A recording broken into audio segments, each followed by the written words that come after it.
Can I ask you a hard-hitting basketball question? Please. Who's the greatest of all time? Man. Who's the GOAT? I like that question. And a second part question. Was Michael Jordan a narcissist? I think it's 1A, 1B to me. I don't like that answer. I want you to take a strong stance. Who's 1A? Who's A? It's weird because Jordan is who I like grew up watching. Mm-hmm. But then LeBron is who I played against. And it's hard for me to like pick either one. Kyle Korver once said to me, he's like, you know, like MJ, I know the accomplishments are great, but like MJ had to take 2 years off. So like the discredit LeBron gets for making 8 straight finals, I think is kind of insane. Mm-hmm. So if I had to say it, I'm just going to say Jordan. 1A. Jordan. That was your safe answer. Because if you would have said LeBron, you would have got torched. No, Jordan. It's Jordan. Okay. LeBron's your 2? Oh, yeah. What about Kobe? Great player. Great player. Oh. You know, here's the other thing I've learned, especially in the last year, is you guys know what a stan is, right? Yes. Yes. Okay. Little Eminem callback. That was an Eminem thing. By the way, the song's incredible too. Incredible song.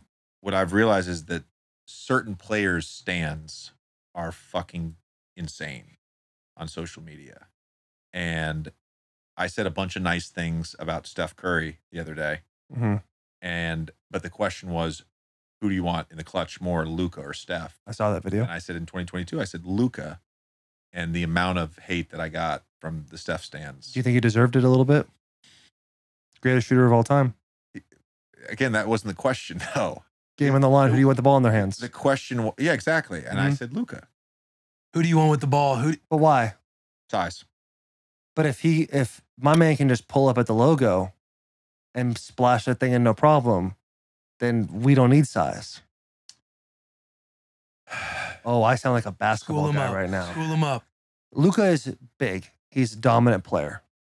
He can't shoot like Steph. Everyone knows that. No one can shoot like Steph. Okay, so why wouldn't you do you need a basket, right? The whole concept of basketball is to put the ball in the hoop. I think the issue more is like how you go get the basket. You know what I mean? Like, So when I think about like clutch, I think I look at statistics because they track those. What about Giannis?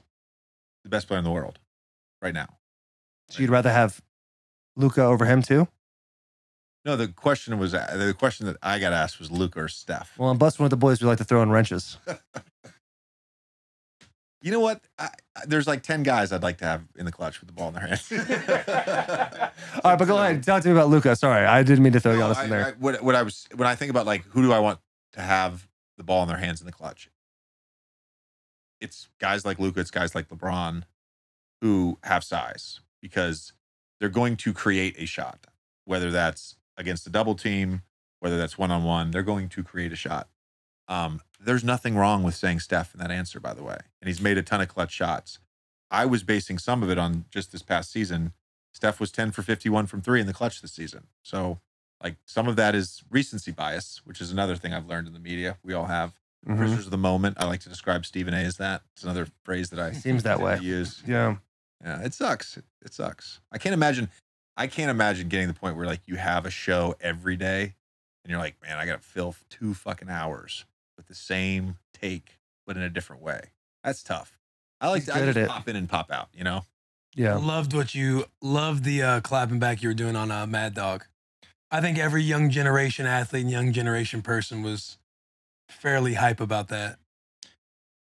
The one thing I'll say, and this is not in sort of any direction towards Mad Dog. The one thing I say is like, and I'm sure you guys have seen this too. I have witnessed and lived both in my own personal experience and my peers' experience, a lot of tired narratives around athletes. And, you know, I remember going through the lockout and seeing articles written about athletes. And I'm like, why is everybody siding with the billionaire owners and not the athletes? Like, there's something about athletes that people think we're entitled, that people think our only value is to entertain you on a basketball court or a football field, that we're not allowed to be intelligent and speak our mind or speak an opinion or to protest or whatever it is. and it's so dehumanizing and so demeaning. And a lot of the stuff that has gone viral on First Take has been in a direct response to some of those narratives. And that's one example of it. But, you know, the other part of it, I don't really want to talk about. Sure. The undertone, I don't want to talk about. But, you know, so much of that is like, hold on a second, like the narrative is wrong. The narrative is tired. Let's start a new narrative, if that makes sense. Yeah. Yeah.